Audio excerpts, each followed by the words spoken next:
تسلیم بہت چالاک سی لڑکی تھی، ایسی کہ ہر ایک کو ہنس کر بلانے والی، اخلاق ایسا کہ پہلی گفتگو میں ہی دل میں اتر جائے۔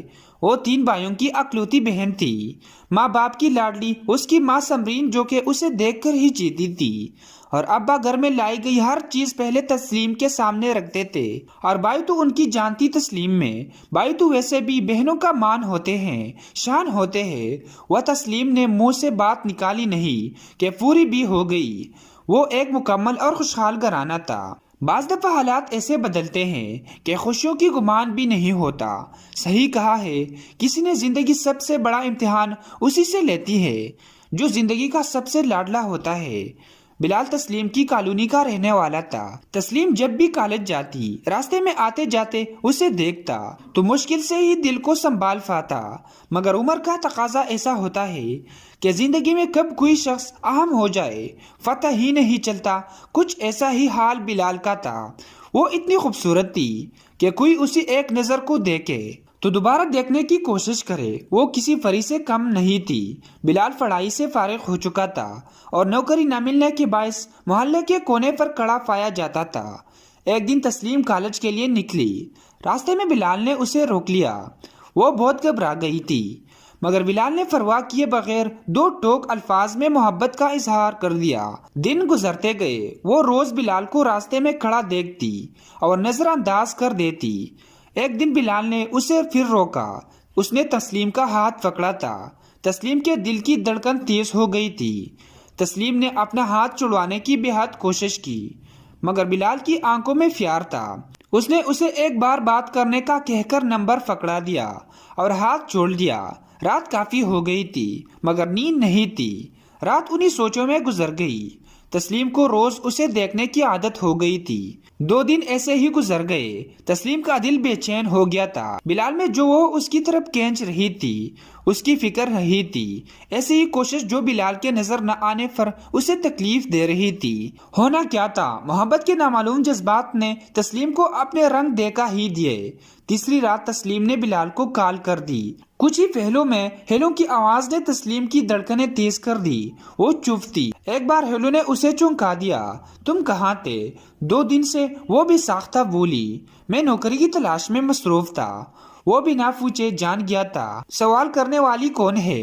وہ پرسکون ہو گئی تھی۔ بلال نے کال کی وجہ پوچھی۔ وہ بولی، مجھے تمہیں روز دیکھنے کی عادت ہو گئی ہے۔ دن گزرتے گئے۔ محبت پروان پر چڑھی تھی۔ دونوں نے ایک دوسرے کے لیے جینا شروع کر دیا تھا۔ بلال ہر طرح سے اپنی محبت کی سچائی اس پر کھول چکا تھا۔ کوئی ایسا تہوار نہ ہوتا کہ دونوں ایک دوسرے کو تحفہ نہ دیتے۔ کال پر ڈھیروں باتیں کرنا معمول بن گیا تھا۔ ایک دن تسلیم کالج گئی اور جیسے واپس آنا بھول گئی ہو۔ سمرین اور عارف سمیت اس کے 3 بھائی پریشان تھے۔ لڑکی رات بنا بتائے گھر سے باہر رہی تو گھر والوں پر کیا گزرتی ہے۔ انہوں نے ہر جگہ فتح کر لیا تھا، مگر تسلیم کی کوئی خبر نہ تھی۔ 2 دن بعد عارف کو کال آئی کہ فلاں ہوٹل سے اپنی بیٹی کو آ کے لے جاؤ۔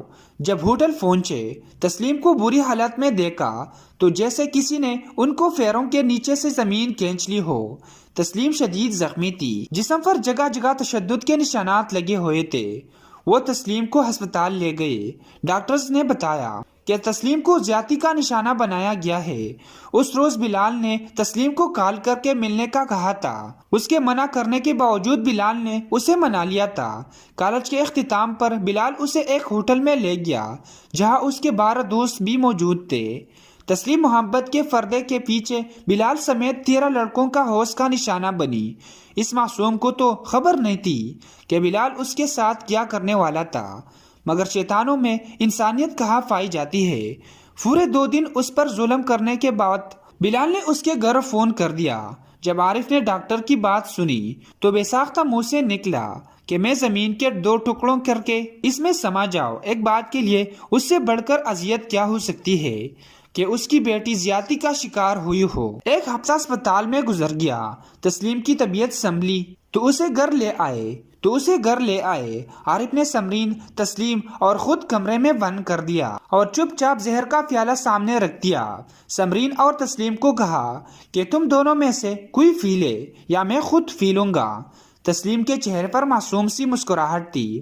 وہ ماں باپ کی زندگی عذاب نہیں کرنا چاہتی تھی۔ وہ جب زہر اٹھانے لگی تو ماں تڑپ کر رو پڑی۔ عارف نے بیوی سے کہا، اگر تم نے اسے روکا تو میں خود مر جاؤں گا۔ سب مجبور تھے۔ تسلیم ایک ہی گھونٹ میں سارا زہر پی گئی اور کچھ ہی دیر میں وہ مٹی کے ڈھیروں کے سوا کچھ نہ تھی۔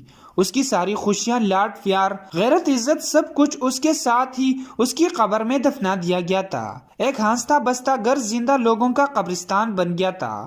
بلال اور اس کے ساتھی آج بھی جیل میں ہیں۔ تسلیم کے بھائی اور باپ آج بھی تسلیم کے قبر پر جا کے روتے ہیں اور کہتے ہیں، کچھ غلطی تمہاری تھی، کچھ غلطی ہماری تھی۔ تسلیم کی ماں کو اس کی موت کا غم لگ گیا اور کچھ عرصہ زندہ رہنے کے بعد اس کی ماں مر گئی۔